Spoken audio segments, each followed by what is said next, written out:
we're coming off of the Capitol building being stormed just yesterday, and last night multiple NBA teams actually kneeled. Yes, they did at the start of the game, which I love to see. Absolutely. How did you feel when you saw that? I loved it. That lets you know that they have not forgotten about what took place in the bubble, and to keep carrying on, and it wasn't just a passing. This is something that become a lifestyle for them, and understanding that they need to continue to let their voices be heard and to be unified. And I think that's what they displayed by kneeling, both teams, showing that they had concerns about the lack of justice that was taking place in the Jacob Blake situation, and for them to come out and make that announcement, nobody was going to be held accountable. I mean, we all were saddened, and I'm glad that they are continue to use that platform to display that and doing it in a very productive manner, and that's what I love, and I love the way the guys have really conducted themselves during this time. Do you think that during your day, kneeling at the start of a game would have been tolerated by the league? No, I don't think so. And it was different times back then. We got to keep in mind we had, Chris Jackson, who was Mahmoud back then,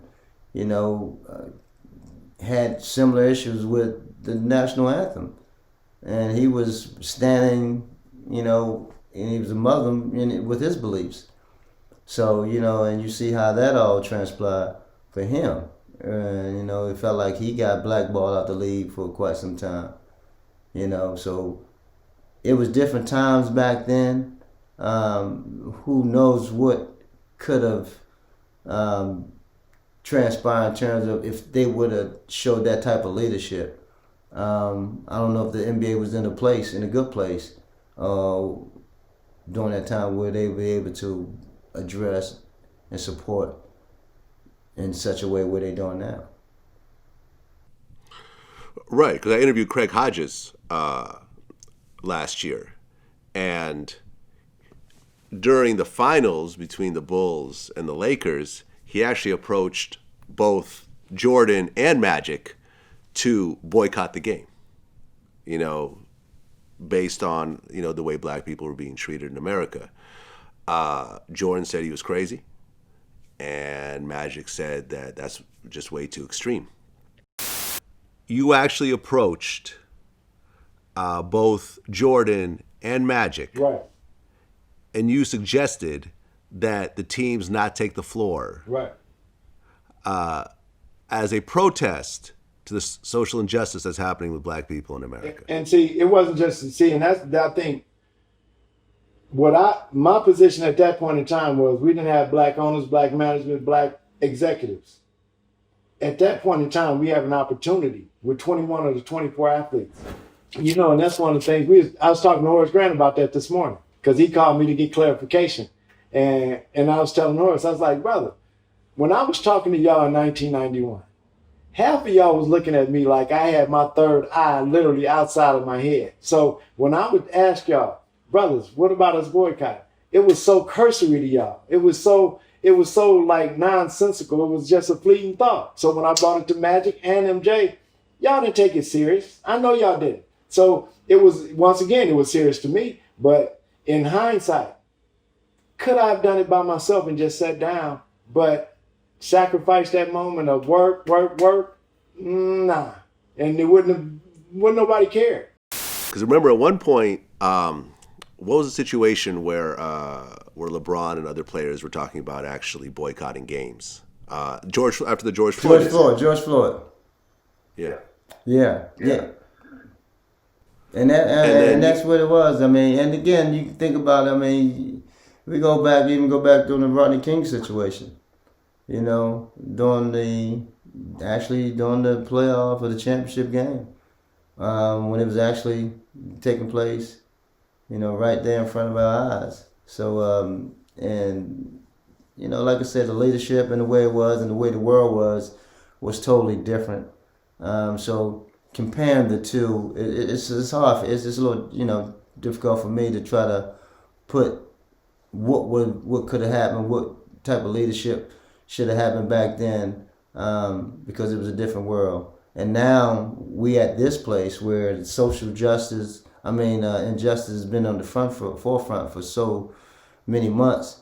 But not only that, you have a lot more movement that's been taking place with a lot of incidents that's been happening from the Breonna Taylor, from the George Floyd, and from Arbery as well. So it's a lot of things that happen that now other folks that open their eyes.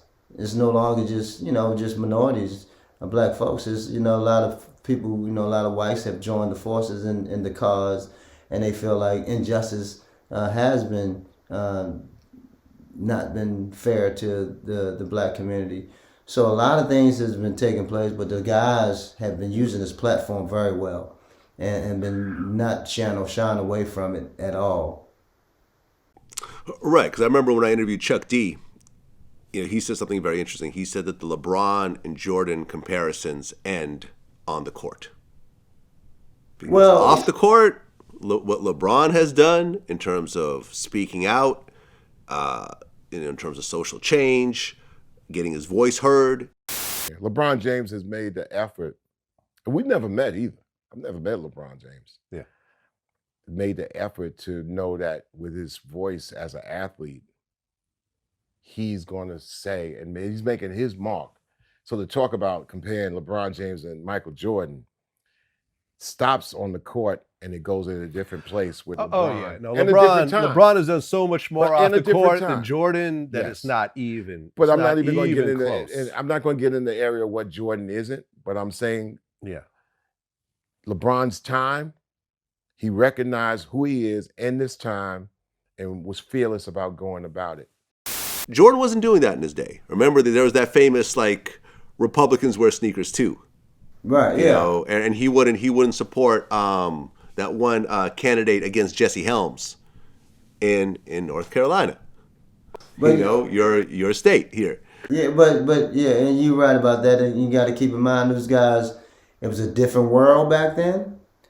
The athletes, when the NBA was in a different place back then, and MJ and them, even though they had star power, but they didn't have the microphone as a LeBron and them has today with the social media aspects of it. So it's a totally different. And then trying to make that comparison and put MJ in that situation, why he didn't do this and do that, it's unjust for me. But I look at it as how LeBron was able to benefit and be conscious and recognize what's happening in our communities and what's happening to our, to a lot of injustice in terms with the black folks, Black Lives Matter, and he'd be very conscious. And not only that, became very student of it, and not just put a slogan behind it, but actually put some actions behind it, and galvanized the other guys and understand and where they educated themselves and reached out. Reached out and had a president at their fingertips who can educate them on how to conduct themselves and how to go out there and translate what needs to be translated to where it come across to where you still stay in your lane, but you're able to lend your voice to a cause that's so desperately needed. MJ didn't have that. Them guys didn't have that back then. So, for me to look at it in that aspect of it, that's where I draw the differences. Well, Muggsy Bogues, man, definitely an honor to finally sit down and talk to you. What you've accomplished, I'll just be honest, I don't think will ever be duplicated. To play at 5'3" in the NBA for 14 seasons and to really do your thing on the court, season after season, game after game against the best players on the planet, year after year for 14 years. Like I said, I just don't see it happening again. And we haven't seen it. It's not like there's a 5'4" guy that followed you a few years later and did his thing.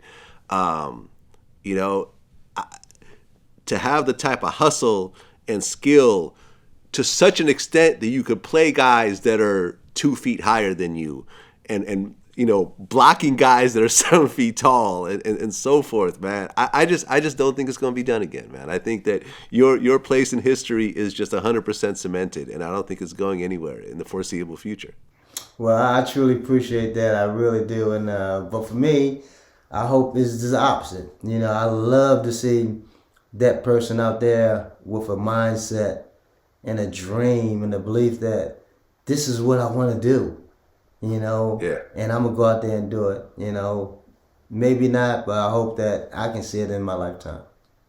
Well, yeah. And I think that, being in such a position where I'm sure there are very few people around you were really telling you, like, you could do it, you could do it, you could do it. It really had to be inside of you. You had to tell yourself, regardless of what everyone else was saying, that this was going to be a realistic goal, where from the outside looking in, it did not seem realistic. Oh, absolutely. I mean, not one person even thought that I was going to make the NBA. I mean, so they couldn't foresee that. So I didn't have, like I said, I didn't have many examples that I can look at and say that, that's who so it had to be a self-motivated thing for me, something that I, again, visualized, studied and understood that it's a possibility, and just a matter of continue the path that I'm on, continue developing, understanding, and that's the people don't understand. My knowledge of the game as well as my athleticism of the game, which allowed me to be able to be the player that I was. Knowing the game and understanding it, it took me to that whole new level. Right. And, as you were talking, I actually looked it up. You saying like all these other countries where these guys are looking up to people like you. Like the 15 shortest countries, the number one shortest country is Indonesia, where the average height is 5'2". Actually shorter than you. Yeah. And I've been over there. Yeah. You've been over there. Oh, so you're actually kind of tall over there. I was the big tall man. Yeah, I've been to Jakarta. Yeah. I was over in Indonesia, and got a chance to meet a lot of the kids over there. And it was like I said, man, it was a blessing. It was a treat to go over and visit these countries, to share my story, to let these kids know it is possible. And like I say, hopefully one day I can see it. Yeah, man, such an inspiration to so many people around the world that, it doesn't matter how you were born. It doesn't matter what other people are telling around you. If you have the drive and determination and the willpower to do it, you could get to the very highest level. And you're just a living embodiment of that, man. And like I said, such an honor and pleasure to finally speak, man. Thanks, bro. I appreciate you for having me. Until next time, peace.